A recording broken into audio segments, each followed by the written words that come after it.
제가 살았던 호주 시드니는요, 전 세계 120개 나라 사람들이 와가지고 함께 살아가는 다문화 국가입니다. 다문화 사회입니다. 진짜 다양하게 생긴 사람들, 이상한 말들을 하고 있는 많은 사람들이 이제 함께 어우러져 살고 있는데, 그 많은 사람들 가운데 여러분 다 자기 자식 귀한 줄 알고 자기 자식 잘 키우려고 하는데요, 그 중에서도 유난히 자기 자식을 향한 향학열이 불타는 엄마들이 있습니다. 누굴 것 같아요? 어느 나라 엄마가 제일 1등 할 것 같아요? 예? 한국 엄마? 미안하지만 한국 엄마가 제가 느끼기에는 아니고요, 우리 한국 엄마보다도 훨씬 더 뜨거운 열정을 가지고 아이들한테 투자하고 막 아이들 밀어붙이고 공부시키는 엄마들이 있는데, 중국 엄마들입니다. 중국 엄마들. 2등은 누굴 것 같아요? 2등은 인도 엄마들입니다. 인도 사람들은 은근히 중국을 따라잡지 못해가지고 굉장히 그러는데, 인도 엄마들도 대단한 열정을 가지고 아이들을 아주 어렸을 때부터 학원 보내고 막 그러면서 밀어붙여요. 3등은 우리 한국 엄마들입니다. 애석하게도 우리는 3등밖에 못했어요. 그런데 제가 그러다가 이제 여기 한국에 와가지고 여기 평촌에 학원가를 보게 됐습니다. 와, 이게 정말 놀라운 삶의 현장이더라고요. 깜짝 놀랐습니다.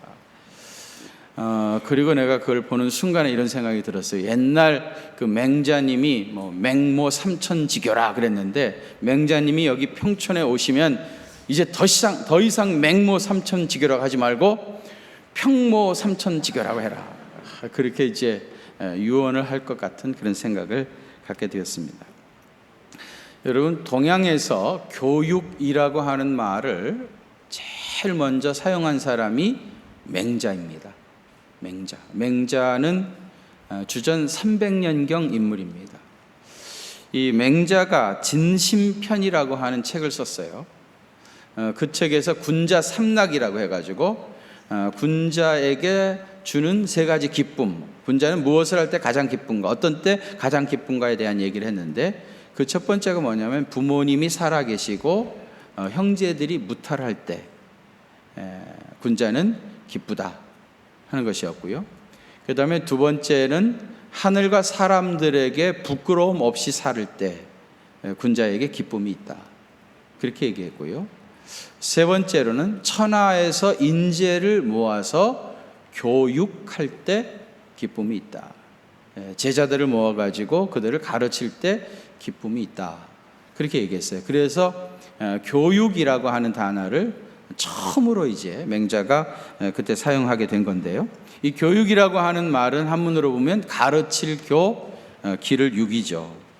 여기서 교는 윗사람이 베푸는 것이고요, 육은 아랫사람이 본받는 거예요. 그러니까 유교라고 하는 거는 상하관계가 아주 분명하잖아요. 그래서 가르치는 자는 언제나 윗사람이고 아랫사람은 배우는 자입니다. 그러니까 어린 아이들이 어른 가르치려고 하면은 이건 유교 문화에서는 절대로 안 되는 일이죠. 근데 여러분, 중국어는 상형 문자죠. 그래서 이 글자를 가만히 들여다보고 있으면은 이 사람들의 생각, 그들의 철학을 이해할 수가 있어요. 이 가르칠 교자를 보시면은 저 아래 아들 자자가 보이죠? 어린이가 있습니다. 아이가 있어요. 그 위에는 뭐냐면은, 어린아이 머리 위에 있는 게 뭐냐면 채찍효자입니다. 채찍효. 그 다음에 오른쪽에 있는 건 뭐예요? 칠복자입니다. 그러니까 가르칠 교라고 하는 말의 뜻은 뭐예요? 어린아이를 채찍 가지고 치는 거, 때리는 거, 이게 교육이라고 생각했던 겁니다. 그리고 보면은 그 아버지를 말하는 부자 있죠. 아비 부자. 부자도 가만히 보면은 이쪽에 있는 건 사람입니다. 사람 인변에. 그 다음에 사람이 뭘 들고 있어요? 채찍을 들고 있는 겁니다. 동양 사람들은 교육이라고 하는 것을 회초리를 가지고 아이들을 때리는 것이라고 생각했던 것 같아요. 그래서 그랬는지 우리 어렸을 때 되게 많이 맞았어요. 그죠? 학교에서도 되게 많이 맞았고요. 네. 참 무지막지하게 때렸어요. 선생님들이 회개하시기를 바랍니다. 그런데 서양에서는 교육을 뭐라 그러죠? education이라고 그러죠. education. 이 education은 라틴어 educare에서 왔습니다. educare. 이 educare는요, 에크라고 하는 말하고 ducare의 합성어예요. 에크는요, 무슨 뜻인가 하면 영어로 하면 out of, 밖으로, 그런 뜻입니다. 밖으로, 에크. 그래서 에크에서 나온 단어들 많죠. 뭐 exit 하면 뭐죠? 출구, 그죠? 그 다음에 export 하면 뭐죠? 수출, export, 수출. import는 수입이고, export는 수출이고요. 우리 성경에서 엑소더스는 뭐예요? 출애굽기. 출애굽기. 이 에크라고 하는 말은 이렇게 이제 out of고요. 그 다음에 듀카레는 뭐냐면 이끌어내다, 그런 뜻이에요. 끌어내는 거. 그러니까 교육이라고 하는 말의 뜻은 뭐예요? 밖으로 끌어내는 게 education, 교육입니다. 밖으로 끌어내는 거. 여러분, 이 교회 앞에 뭐 개발된다 그러죠. 그래서 다들 이사를 많이 가셨는데, 여러분, 개발이라고 하는 단어를 딱 들으면은 무슨 생각이 스쳐 나갑니까? 낡은 건물들 다 부시고, 그 다음에 이제 고층 빌딩을 쭉 지어 올려가는 거, 이거를 개발이라고 여러분 생각하시죠? 만일에 개발이라고 하는 단어를 여러분이 그렇게 이해하신다고 하면, 미안하지만 여러분들은 아직도 개발도상 국가의 개념을 벗어버리지 못하고 있는 거예요. 개발도상 국가에서는 이 개발이라고 하는 말의 의미를 그런 식으로 해석을 하는 거예요. 낡은 집 다 부시고, 그다음에 불도저 갖다 쫙 밀어가지고 막 빌딩을 지어 올려가는 거. 이게 이제 개발도상 국가에서 생각하는 개발이라고 하는 말의 의미입니다. 그런데 개발이라고 하는 영어 단어는 development죠. development. 이 development를 사전을 찾아보게 되어지면은 뭐 개발하다, 발전시키다, 이런 이야기들이 쭉 나오다가, 그 다음에 무슨 그 뜻이 나오냐면 사진에서는 development를 현상하다라는 의미로 쓰인다, 그렇게 되어 있어요. 사진 하시는 분들 많이 계시는데 현상하는 것이 development입니다. 근데 여러분, 옛날에는 이제 필름을 가지고 사진을 찍었잖아요. 사진께서 필름을 찍었어요. 그 다음에 그 필름을 어떻게 합니까? 사진관의 암실에 가가지고 깜깜한 데서 그걸 꺼내가지고 그 액체에다가 집어넣죠. 그렇게 되어지면은 그 필름에 사진이 드러나죠. 이 사진이 이렇게 쭉 드러나는 거를 development, 현상이라고 말하는 거예요. 그 현상한 필름을 가지고 그래서 이제 인화제에다가 사진을 출력해내는 거잖아요. 그러니까 이 개발이라고 하는 말의 원래 뜻은 뭐냐면, 원래 있었던 정보, 그것이 드러나게 하는 것이, 그게 개발이에요. 그럼 예를 들면은 이 지역을 개발한다, 그렇게 얘기할 때 원래 이 지역이 원래는 어떻게 생겼었습니까? 뭐 강도 있었을 것이고, 그 다음에 뭐 밭도 있었을 것이죠. 만일에 그런 개념에서 개발을 얘기한다고 하면 다 밀어붙이고 건물 짓는 게 개발이 아니고, 원래 있던 모양을 회복해 가는 거, 드러나게 하는 거, 원래 있던 모양을 완성하는 게, 그게 개발인 거예요. 그래서 여러분, 선진 국가에서는 집을 짓는다거나 도시를 건설할 때 우리 같이 그냥 막 밀어붙이고 마음대로 그러지 않아요. 원래 있던 모습, 자연 그대로 놔둔 상태에서 거기다 조화롭게 집을 지어 나가는 거죠. 개발은 뭐예요? 드러내는 겁니다. 여러분, 교육이라고 하는 건 뭐냐면, 결국은 원래 우리가 태어날 때 우리 속에 하나님이 디자인하신 무엇이 있었습니다. 그것이 development, 드러나도록 하는 모든 과정을 교육이라, 그렇게 말하는 겁니다.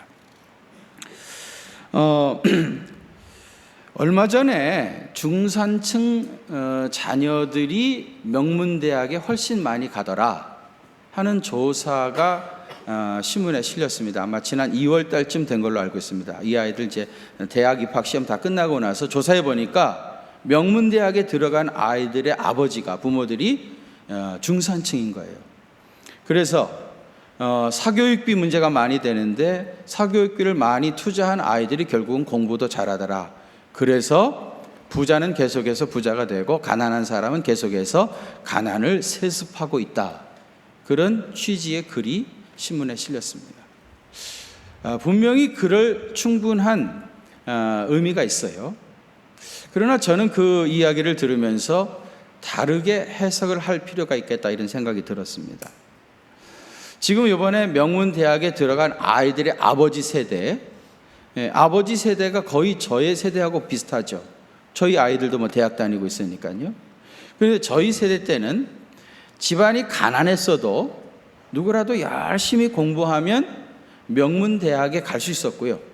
물론 그때도 뭐 학원도 있었고 과외도 하고 있었지만은 그렇게 심하지는 않았습니다. 그래서 성실하게 열심히 공부하는 아이들은 명문대학에 갈 수 있었고, 또 대학에 가가지고 열심히 공부하면 자격증도 딸 수 있었고요.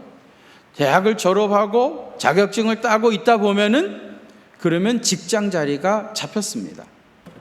어떤 사람은 이런 얘기 하더라고요. 그때는 이렇게 명문대학을 나오고 자격증을 갖게 되어지면은 유람선이 왔다는 겁니다. 그 유람선을 타게 되어지면은 큰 문제가 없으면은 거의 은퇴할 때까지 계속해서 직장 생활을 하면서 살아갈 수 있었던 거예요. 그 사람들이 지금 중산층이 된 거죠. 그 말은 뭐예요? 지금 중상층인 사람들은 그 부모들이 공부를 잘했던 세대였다, 그런 말입니다. 그런데 공부 잘하는 아버지는 그 아들을 낳으면 공부 잘할 가능성이 많아요. 노래 잘하는 분인 아들이 노래 잘하듯이, 노래 못하는 엄마는 노래 못하는 아들을 낳듯이, 공부 잘했던 아빠는 그 아이들도 공부 잘할 수 있는 가능성이 훨씬 많아요. 그래서 나는 명문대학에 그들이 들어갔다. 단순히 사교육비를 많이 투자해서 그런 것이 아니라 부모가 공부를 잘했으니까 자식들도 공부를 잘한 것이다. 그렇게 생각이 들었습니다. 그 말은 우리 아이들이 명문대학에 들어가지 못한 이유는 뭘까요? 사교육비를 투자하지 못해서가 아니고 내가 공부를 못했던 사람이기 때문이죠. 우리 인정할 건 깨끗하게 인정하고 가자.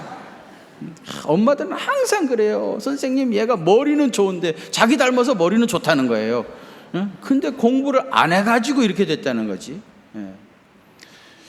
머리가 좋다 나쁘다 그 무슨 기준을 가지고 그렇게 얘기하는지 모르겠지만은요, 사실 우리 아이들이 태어날 때 어떻게 보면 부모의 영향을 가장 많이 받죠. 저는 오늘 어린이 주일이잖아요.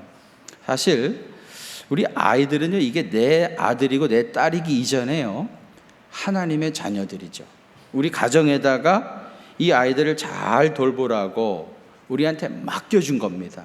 우리는 하나님께 위임을 받은 거예요. 내 아들이 아니까 내 마음대로 할 수 없어요. 정말 하나님이 원하시는 대로 이 아이들을 잘 키워가야 할 사명이 부모들에게 있는데, 어떻게 하는 것이 아이들을 정말 잘 키우는 것인가 하는 것을 오늘 몇 가지로 좀 정리해서 말씀을 드리려고 해요. 혹시 이 이야기를 들으면서 마음이 조금 아프고 서글퍼져도 인내심을 가지고 끝까지 들으시기를 바랍니다. 우선 첫째로는요, 우리 아이들은 받은 은사가 각각 다 달라요. 은사가 달라. 교회는 은사 공동체라고 그랬잖아요.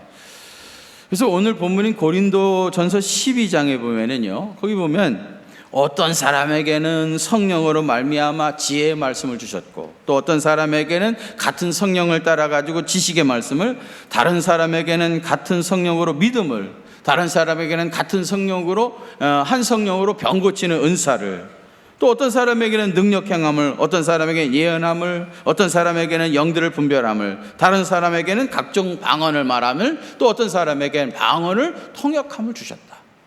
여러분, 여기서 강조하고 있는 게 뭐예요? 이 사람에게는 이걸 주고 저 사람에게는 주고 저것을 주시고, 한 성령님께서 각 사람에게 골고루 여러 가지 은사들을 나누어 주셨다는 거예요. 여러분, 여기서 은사가 뭐 더 좋은 은사가 있고 천한 은사가 있습니까? 은사의 서열이 있습니까? 은사는 다 하나님께서 각 사람에게 골고루 나눠준 겁니다. 그러니까 자기가 받은 은사를 개발하고 그 은사대로 사역하면 되는 거예요. 자기가 받은 은사가 무엇인지 이거를 찾아내는 것이 굉장히 중요해요. 어차피 내가 받은 내 은사 외에는 다른 걸 할 수가 없습니다, 여러분. 다행히 저는요, 제가 받은 은사가 가르치는 은사라는 것을 깨닫게 됐어요. 그래가지고 목사가 되어지면 하나님 말씀을 평생 가르치는 일을 하니까 이게 참 좋겠다. 뭐 세상에 학문을 가르치는 것보다 하나님 진리의 말씀을 영원토록 가르친다면 너무너무 귀한 게 아닌가. 그래가지고 제가 목사가 됐습니다. 내가 받은 은사를 개발하고 발견해가지고 이 일을 하다 보니까 행복한 거예요. 즐거워요. 뭐 저만 즐겁고 뭐 여러분은 섭섭하신 것 같은데, 자기 은사를 찾아내는 게 굉장히 중요합니다. 하나님이 내게 은사를 주셨는데 뭐 마치 좋은 은사, 나쁜 은사가 따로 있는 것처럼 좋은 직업, 나쁜 직업이 있다고 자기들끼리 마음대로 구분해놓고 사람들을 거기다가 꿰어 맞추려고 하는 겁니다. 그러다 보니까 창조의 질서가 깨어지는 것이고 되지도 않는 겁니다. 여러분, 부모의 역할은 자기 은사를 발견할 수 있도록 돕는 역할을 해야 됩니다. 우선 우리 아이가 어떤 은사를 가지고 있는지를 찾아낼 수 있도록 도와줘야 됩니다. 두 번째로는 아이들이 하고 싶은 대로 하게 놔둬 보세요. 아이들이 하고 싶은 대로 놔둬 보면은 당장 큰일 날 것 같죠? 너무 불안해하지 마세요. 자기가 받은 은사를 어떻게 알 수 있을까? 여러분, 은사라고 하는 거는 내가 좋아하는 게 내가 받은 은사예요. 그다음에 내가 다른 사람보다 잘할 수 있는 게 내가 받은 은사예요. 내가 다른 사람보다 훨씬 쉽게 배울 수 있는 게 그가 내가 받은 은사예요. 그러니까 자기가 좋아하는 거 하면은 그런 은사를 개발할 수 있는 거예요. 전에 우리 아이들 어렸을 때요, 우리 교인 중에 한 분이 자기 집에 강아지가 새끼 낳았다고, 목사님 강아지 한번 키워보세요. 그러면서 하얀 말티즈 강아지를 한 선물 주셨어요. 되게 이쁘더라고요. 그래가지고 이제 그 가축병원에 가가지고 예방 주사 다 마치고, 그리고 이제 오는데 옛날에 한국에서 살 때 그런 얘기 좀 들었던 것 같아요. 이 애완견들을 너무 많이 먹여버리면 애가 너무 커지니까, 그럼 안 이쁘니까 애완견들을 밥을 조금 줘야 된다는 거예요. 그래서 뭐 사료 5개만 주라, 10개만 주라, 뭐 그런 얘기를 들었던 것 같아요. 그래가지고 제가 그 수의사한테 이 개 밥을 얼마나 줘야 됩니까? 그걸 물었습니다. 그러더니 이 사람이 뭐라 그러냐면은, 밥을 줬는데 밥을 다 먹었으면은 모자란 거고요. 응? 그 다음에 남겼으면은 많이 준 겁니다. 참 뭐 깊은 철학을 가지고 얘기하더라고요. 아니, 매달 주라고 딱 얘기하면 쉬울 것 같은데 다 먹어버렸으면 모자랐다는 말입니다. 그 말은 뭐예요? 먹고 싶은 대로 마음껏 주라는 거 아니에요? 그죠? 먹고 싶은 대로 먹을 만큼 그대로 다 주라는 거예요. 우리는 강아지 한 마리를 키워도요, 어떤 키우는 엄마의 의도가 있어요. 날씬해야 되거든. 어렸을 때 많이 먹여가지고 확 커져버리면 이거 이제 완전히 몸매가 이상해지니까 그거를, 그 어린 강아지 새끼를 매달 씌워가지고 밥을 주니 이게 어렸을 때부터 제대로 못 먹고 자라가지고 걔가 예민해진 거예요. 그래가지고 조그만 개들이 말이죠, 신방 가면 얼마나 치솟대는지 모르겠어요.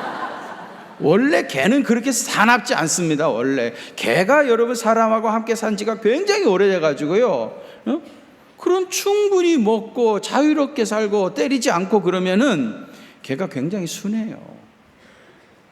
너무 의도성을 가지고 개를 키워도 자기 마음대로 자기 원하는 대로 키우고 머리 깎아대고 염색하고 그러는 거예요. 개도 말이죠, 처음부터 놔 먹이면 무작정 날뛰질 않습니다. 강아지를 말이죠, 풀어놓으면은 갑자기 자기 마음대로 막 한없이 가지 않아요. 조심조심 자기 영역을 조금씩 넓혀갑니다. 그래서 처음부터 풀어놓고 먹인 개는 절대로 집을 안 잊어버려요. 집 잊어버리는 개는요, 묶여 살던 개입니다. 생각해 보세요. 개들이 말을 못해서 그렇지 이게 묶여가지고 산다고 생각해 보세요. 그럼 얼마나 답답했겠어요. 막 그래도 어떻게 하다가 이게 개줄이 끊어진 거예요. 그러면 한없이 가버리는 거예요. 붙잡히면 다시 목줄 매고 있으니까 한없이 가버려요. 가다 보니까 전혀 알 수 없는 곳이 나와버려요. 그래서 잊어버리는 겁니다. 그냥 가만히 놔두면, 아이들 하고 싶은 대로 가만히 놔둬보면 스스로 넘어지고 이러면서 자기 자리를 찾아가는 거예요. 너무 인위적으로 우리가 만들고 이렇게 하라 짜여주고 이러다 보니까 안 맞는 데 나오고는 거기에서 아이들이 힘들어하고 있는 겁니다. 세 번째로는 아이들에게 있어서 가장 중요한 거는 집중력을 키우는 거예요. 뭐라고요? 집중력을 키우는 거예요. 여러분, 우리가 교육 그러는데 여러분 이 이야기를 좀 진지하게 들으세요.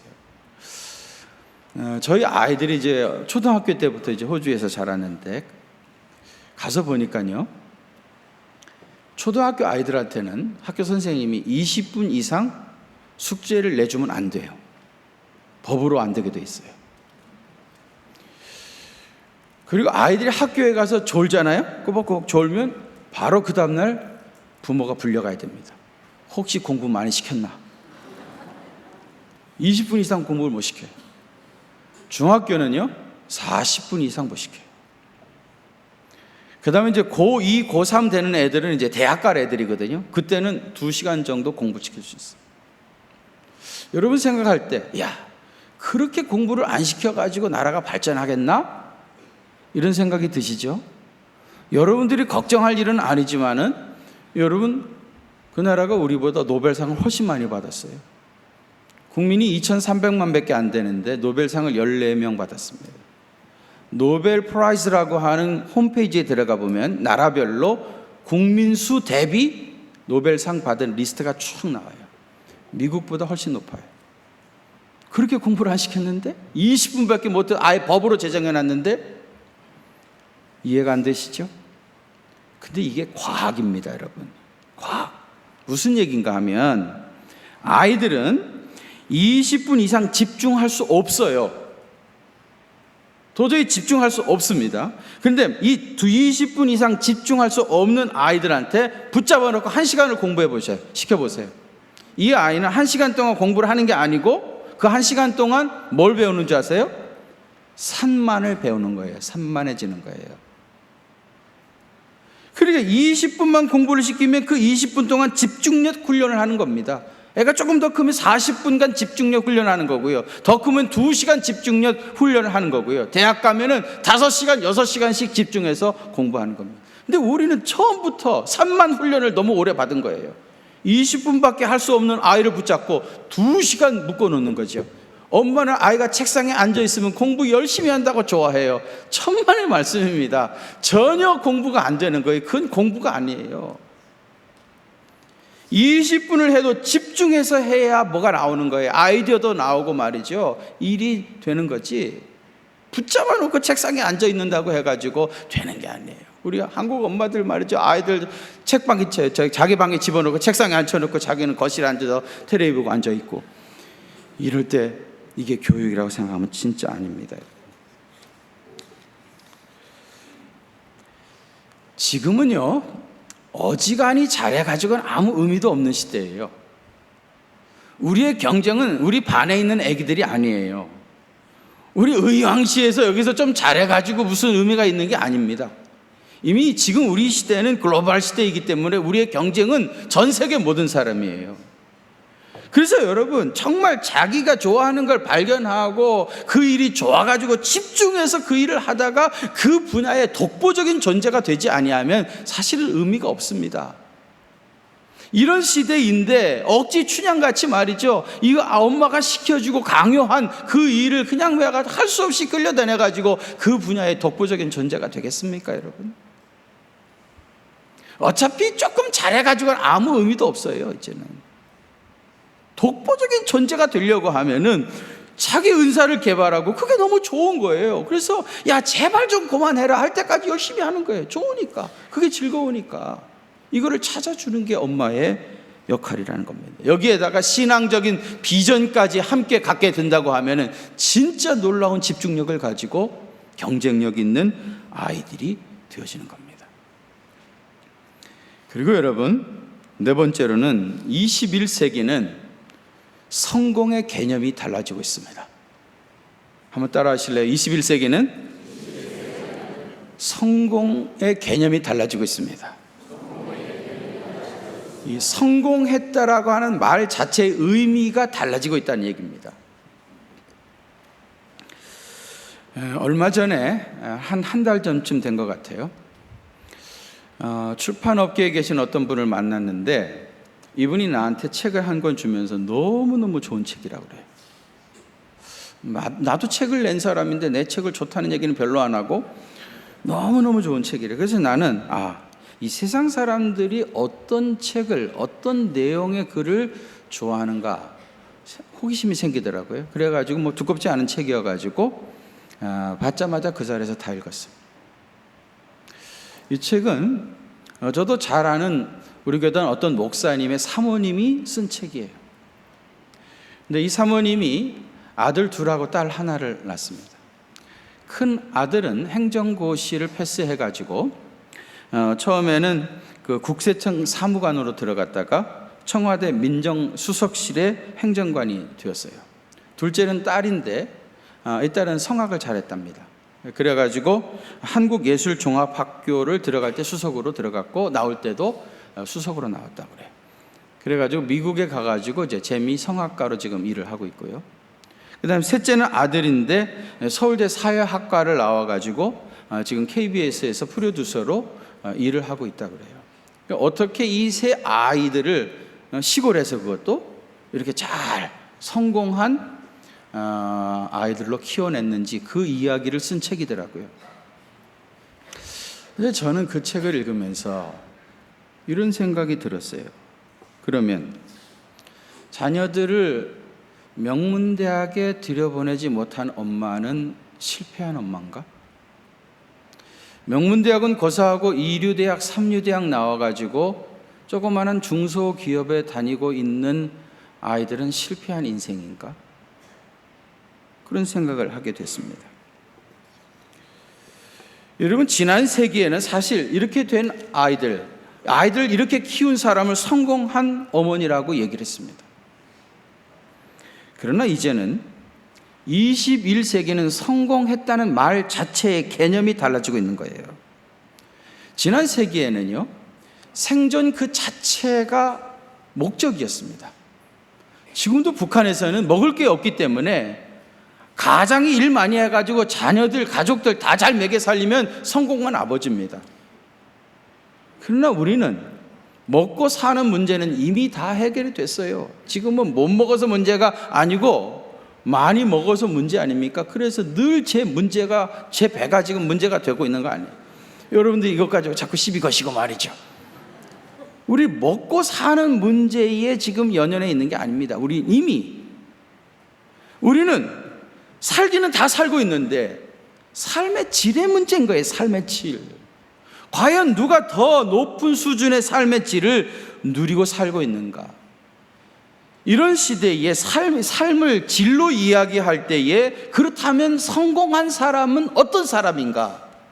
이런 의미에서 개념이 달라지고 있다는 거예요. 21세기에 성공한 사람은요, 자기 일이 즐거운 사람이에요. 자기 일이. 왜냐하면 하루 24시간 중 안에 제일 많은 시간을 사용하는 게 뭡니까? 일하는 시간이잖아요. 그죠?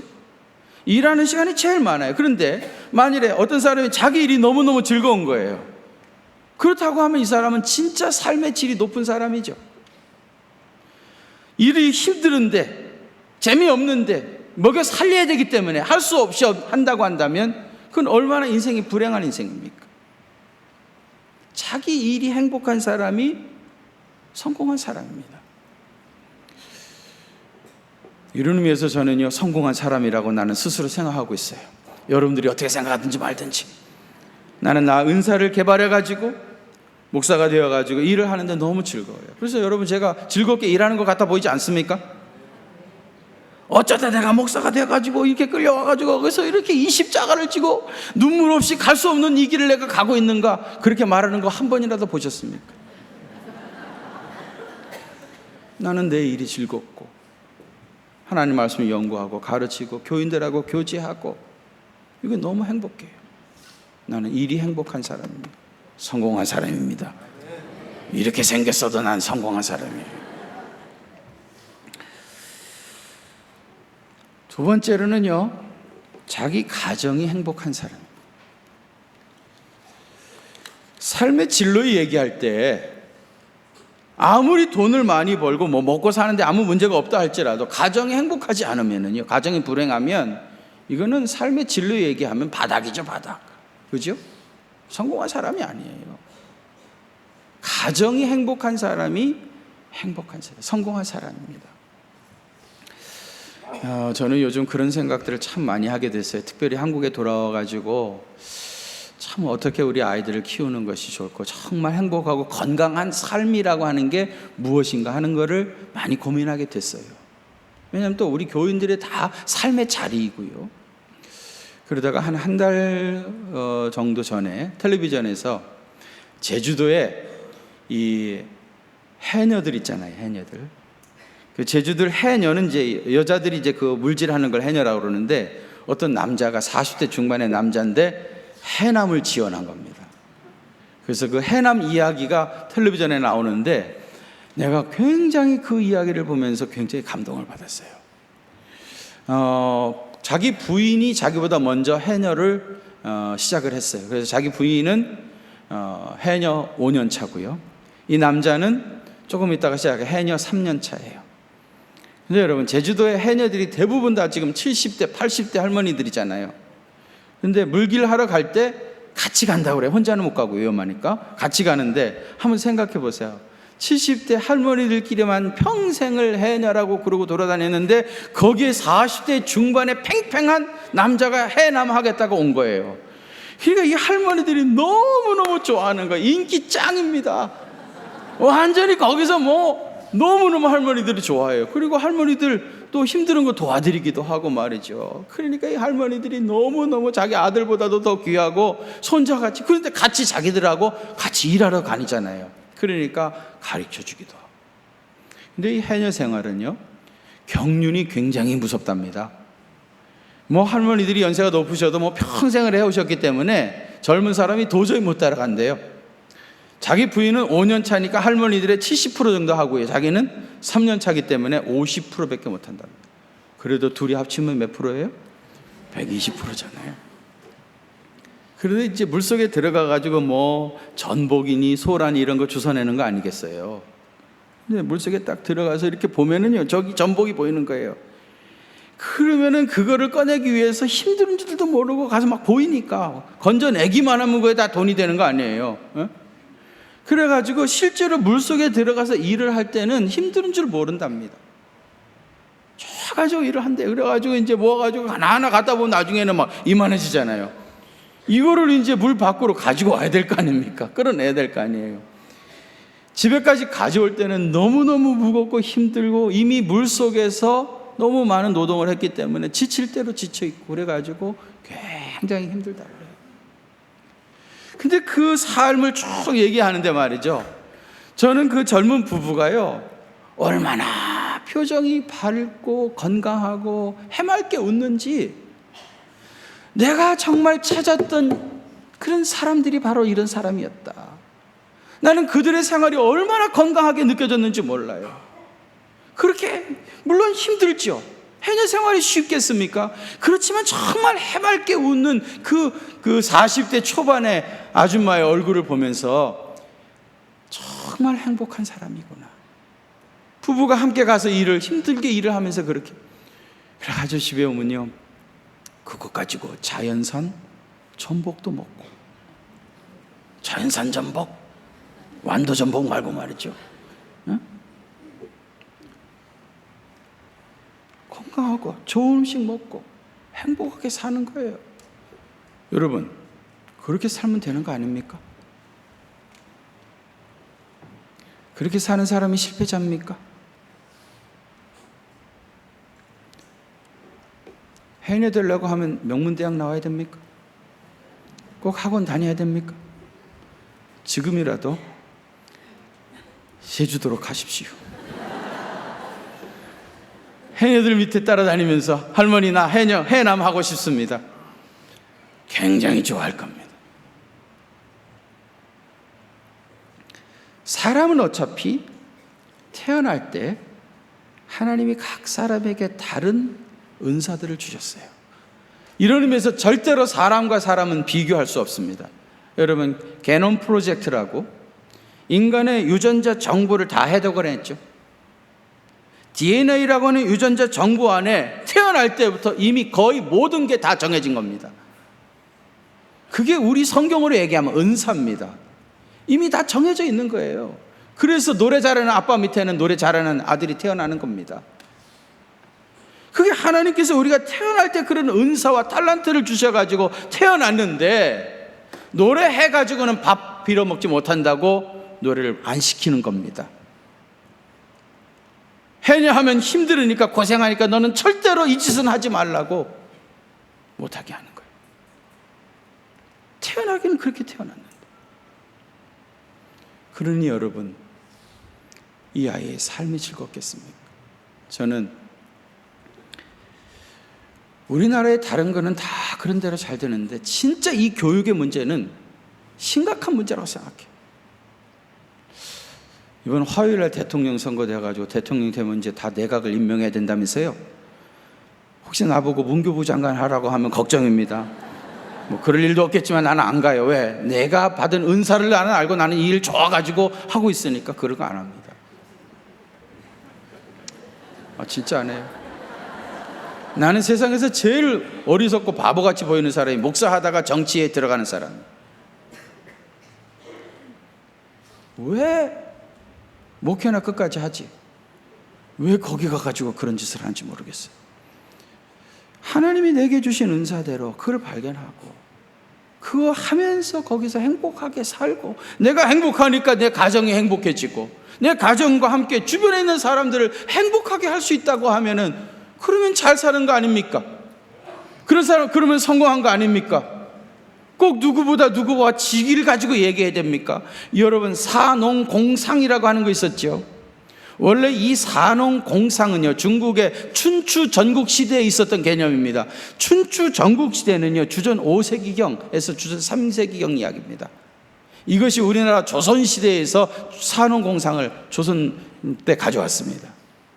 직업에 따라 가지고 귀천이 있다는 거 아닙니까?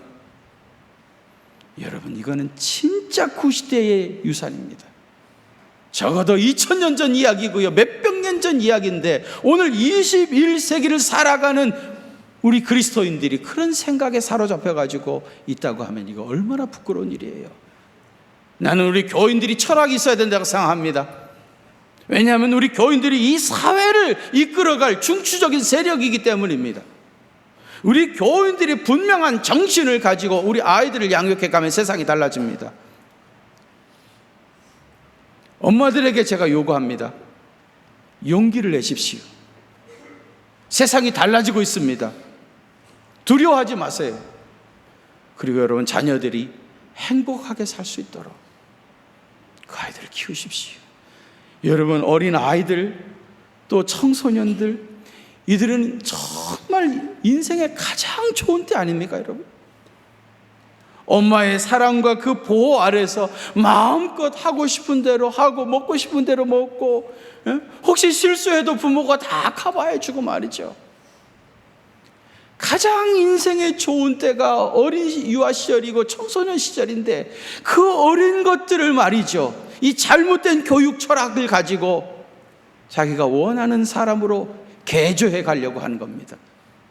어떤 DNA를 가지고 태어난지 상관없이 밀어버리고, 그리고 자기 마음대로 빌딩을 세워 올려 가는 거예요. 그걸 교육이라고 생각하고 있는 겁니다. 말을 안 들으면 회초리를 쳐서라도 그렇게 해야 된다고 생각하는 겁니다. 여러분, 기억하세요. 교육 철학에 대한 차이 때문에 동양이 그동안 2000년 동안 서양의 지배를 받아온 겁니다. 진짜 교육은 뭐예요? 하나님이 내게 주신 거 드러내는 겁니다. 내게 주신 은사 찾아내고 그걸 통해서 하나님을 섬기고 세상을 섬기는 거예요. 그러면 그 현장에 있는 사람이 행복해지는 거예요. 자기만 행복한 게 아니라 다른 사람도, 주변의 사람도 행복하게 하는 거예요. 세상이 밝아지는 것입니다. 그런 은혜가 여러분 가정에서부터 시작되어지기를 주의 이름으로 축원합니다. 하나님 아버지, 오늘 어린이 주일을 맞이해서 우리 시대의 어린이들과 청소년들의 저들의 삶을 생각해 볼 때 너무 마음이 아픈 것이 많습니다. 우리가 서로 경쟁하고 비교하고 또 서로 높아지려고 그러고 자본주의의 잘못된 가치관으로 절어 있어서 우리 아이들을 너무 무리하게 몰아붙였습니다. 그저 때리면은 될 줄 알고 그랬는데 이것이 얼마나 잘못된 것인지 깨닫게 해주셔서 감사드립니다. 주님, 이 땅의 어린 아이들이 건강하고 사랑스럽고 행복하게 자랄 수 있도록 주님 도와주시옵소서. 우리 아이들이 그 부모의 피해자가 되지 않도록 주여 도와주시옵소서.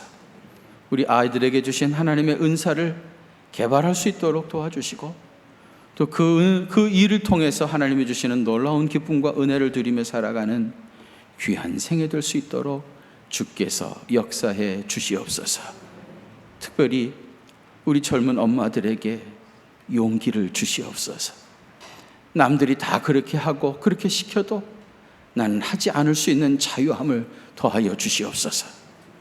분명한 신앙적 교육 철학을 가지고 하나님께서 맡겨주신 우리 자녀들을 주님이 원하시는 대로 키워갈 수 있도록 용기를 더하여 주시옵소서. 그래서 종들의 가정에 평안이 깃들게 하여 주시고 행복한 가정 되게 하여 주시고 우리 아이들도 정말 건강한 아이 될 수 있도록 주님 도와 주옵소서. 예수님, 주께서 어린 아이들을 특별히 사랑하셨는데 우리의 가슴에도 그런 마음을 품게 하시고 이 땅의 모든 어린이들을 위하여 봉사하는 믿음의 사람 되게 해 주옵소서. 이제는 어린 아이들을 특별히 사랑하셨던 우리 주님 예수 그리스도의 그 크신 은혜와 하나님 우리 아버지의 무한하신 사랑하심과 성령님의 위로하심과 교통하심이 우리 경기중앙교회 사랑하는 성도들과 또 저들의 가정과 그 생업의 현장들 위에 특별히 이 땅에 자라나는 어린이들과 청소년들과 청년들 위에 또 북녘 땅에 있는 그 굶주림에 시달리는 어린 아이들 위에 이제로부터 영원토록 함께 계시옵기를 간절히 축원하옵나이다. 아멘.